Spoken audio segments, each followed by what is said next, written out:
আমার কাছে মৃত্যু কোনো ভয়ের নাম নয়, এ তো কেবল আমার রবের সান্নিধ্যে পৌঁছে যাওয়ার এক উজ্জ্বল সেতু, যার কাছে আমি প্রতিটি অশ্রু, প্রতিটি নিঃশ্বাস, প্রতিটি দুঃখের কথা বলেছি। তার সাথে মিলনের মুহূর্ত কেন ভয়াবহ হবে? পার্থিব জীবনে কীই বা পেলাম? দুঃখ, কষ্ট, গুনাহ বোঝা ভারী করা ছাড়া। প্রিয় স্বজনদের চলে যেতে দেখেছি, অসংখ্য কষ্ট বুকে চাপা দিয়ে আল্লাহর খুশির জন্য ক্ষমা করেছি।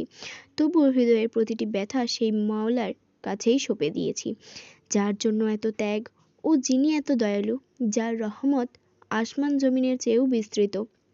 তার দিকে ফিরে যাওয়া কি ভয়ের বিষয় হতে পারে? যে যদি সেটি ভয়ের কারণ হয়, তাহলে আমাদের আমল ইবাদতের প্রতি গুরুত্ব বাড়াতে হবে। তাই মৃত্যু আমার কাছে আতঙ্ক নয়, বরং ঈমানের আলোয় ভরা হাসি মুখে বরণ করার এক অনন্য যাত্রা।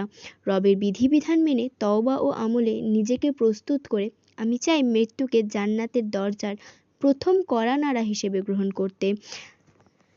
আল্লাহ আমাদের মাফ করুন, আমাদের অন্তরগুলোকে ঈমানের আলোয় পূর্ণ করুন, আর আমাদের সবাইকে উত্তম ঈমানের সাথে মৃত্যুর তৌফিক দিন। আমিন।